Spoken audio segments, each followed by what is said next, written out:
Let's freaking go! Imagine playing for your hometown and all that. That'd be great, especially under the lights. Saturday night lights in Death Valley. Lamar Brown to LSU. Are you kidding me? Of course, with this film study, we got to start off with this pancake. Knocked him all the way back to Ponchatoula, and you stand over him. Get the caution tape and chalk outline out. Lamar, that man's got a family. And then watch this clip right here. Getting out wide on the screen, swim move around the end player, and watch this. Boom! Oh my goodness, LSU has done it again. Top 10 nationally ranked recruit. He is a two-way player. It is rare that you have an athlete listed at the line position. So for those that don't know, players that normally don't know exactly which side of the football they're going to play, On 3 and 247 will list them as an ATH, an athlete, a two-way player. But that's normally reserved for defensive backs and wide receivers, not for defensive linemen and offensive linemen. And you see right here, zero technos going straight head up against the center, swim around him, take on the running back, and get the sack on a three-man rush. Lamar, you're filthy. And then look, he also lines up at defensive end.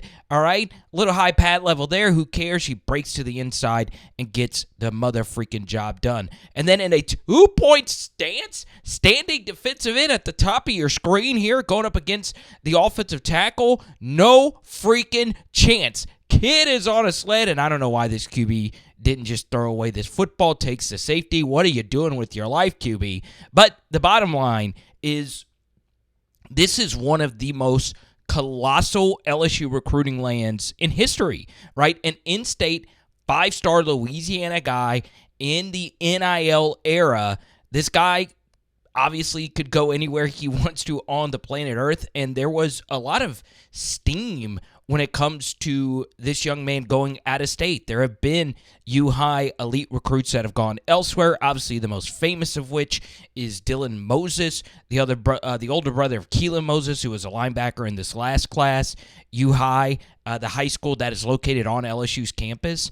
So obviously, this is literally, and they use this phrase all the time, in LSU's own backyard. You also lost Tim Williams many years ago, but for the most part, LSU has done well with U-High kids. Jaquelin Roy won off the top of the dome, Nick Brissett. So good stuff right here from LSU. And, you know, many people say, well, this is in your own backyard. You should land this recruit.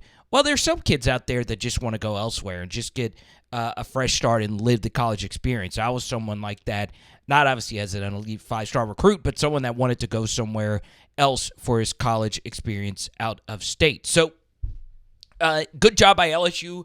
Obviously, Brian Kelly, Brad Davis, the whole shebang, the whole staff basically, they get the job done here, getting a really, really, really gifted football player.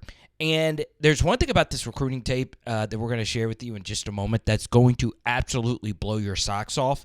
But I want to continue here. This obviously outside the shoulder of the offensive tackle. Good little rip move to tackle. Well, I can't say who he tackled there because it would give away the surprise. But it's just one whale of a football play from one whale of a football player. So this is obviously the big elephant in the room. Will he actually sign with LSU? That's an easy question. Of course, we don't know. Top 10 national recruits, you never really know. And obviously, LSU had 2 top 10 national recruits last year that decided and were committed to LSU for a decent amount of time. They decided to go elsewhere with DeCorian Moore and obviously Bryce Underwood. It is a little bit different, though, with those young men being out-of-state recruits. And in particular, Bryce Underwood, the amount of money, all that stuff, him staying close to home. So, yes, obviously the big question, will he stay? I don't know. But it's time for the big reveal about this tape. What if I told you everything you're watching is from his sophomore season? Yes, his sophomore year. Now, why is that relevant? Well, it's harder to dominate as a sophomore than it is a junior or a senior. Okay, so That sounds a little complex, but it's not really. You just need to simply break this down. If you, as a younger football player, are able to dominate guys that are older than you, yes, of course, these aren't Power 5 Division I guys. There's a lot of future insurance salesmen he's going up against here. It means something. And when I tell you that is what you just saw, and obviously this is stuff more recent, when I tell you that is the best 10th grade offensive line footage I have ever seen, I really do mean it. Obviously his footage now is fine. And look, it's still going to be the big debate. Is he going to play offense or defense? What Coach Kelly presented me, Coach Peeble, Coach Baker, it was just a great talk with them the whole weekend. So, did you hear it? He mentioned Coach Baker and Coach Peoples by name. Obviously, Blake Baker is the defensive coordinator and Kevin Peoples is the defensive ends coach. So, it does seem that he himself wants to play edge, right? Or along the defensive line. For me, I think one big question is, could you potentially do both? I do think if you were an every down offensive lineman, it would be important for you to focus on that, and then it would be easier for you to play the occasional defensive rep than it would be vice versa, where he spent most of his time on the defensive line and occasionally jumped in an offensive rep. Now, you could, in theory, see that as like a blocking tight end on short yardage or a quasi-fullback type of role. What's interesting is his body frame, and we'll talk more about this coming up, is very ambiguous, right? I could see him be a DT as a 3-tech or a 4-eye in a tight front or just a potential thicker edge piece.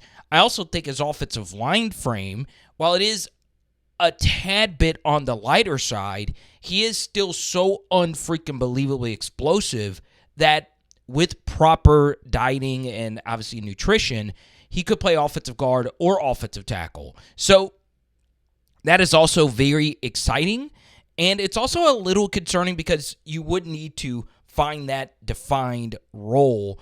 But more so, this dude is just an absolute freak of nature, and you just want as many of these elite 5-star in your own backyard types of recruits, no matter what position they want to play or you want them to play. So if he wants to play on the defensive line, fine.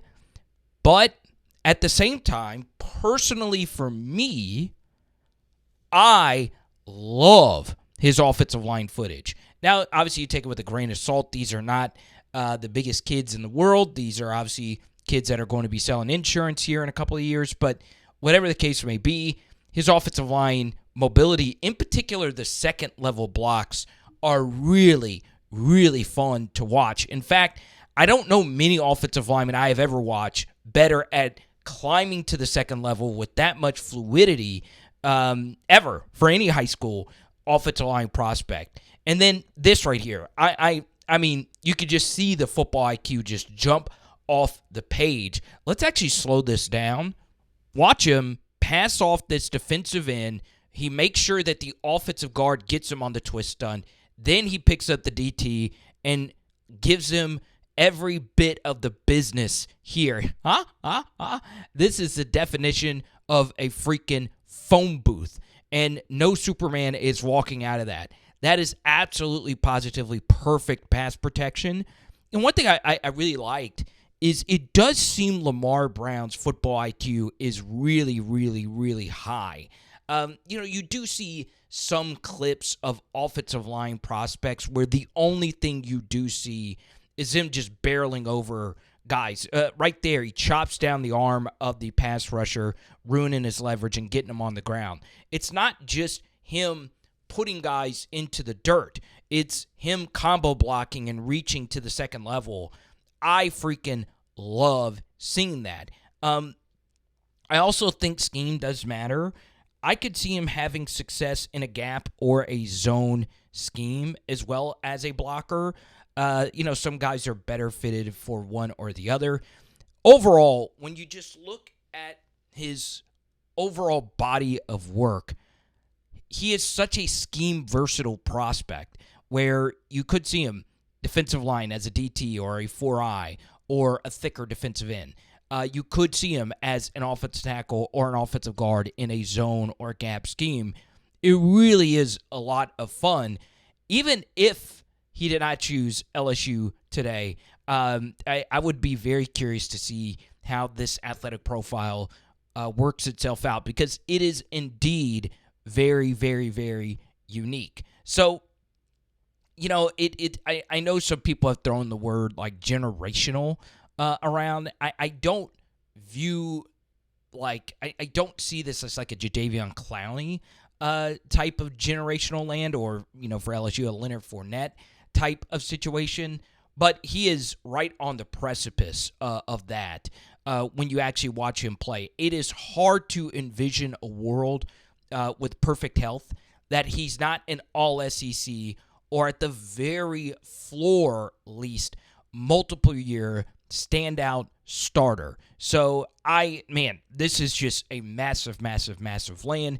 And yes, this is more of your backyard type of recruit. Once again, a really good combo block to get to the second level. Little turf monster action for the RB. But yes, this is a backyard recruit from Baton Rouge, all that stuff. But it honestly is just so much harder to land anyone now because money is such a factor and the numbers are so big. One final thing is that you did indeed beat out Texas A&M for Lamar Brown's services. This was an interesting recruitment, to say the least. A&M's won out on a U-High prospect in the past. Ironically, that player is now on LSU. That is Jordan Gilbert. But look, if you really, and some of this is just coincidence, but LSU has beaten out Texas A&M for some very key pieces, right? Harold Perkins from a few years ago, you're able to flip. Dominic McKinley, same thing there. One that's somewhat under the radar, even though it technically wasn't a flip. You had to beat out Texas A&M for Brian Thomas Jr. Could you imagine not having him during that Jaden Daniels 2023 run?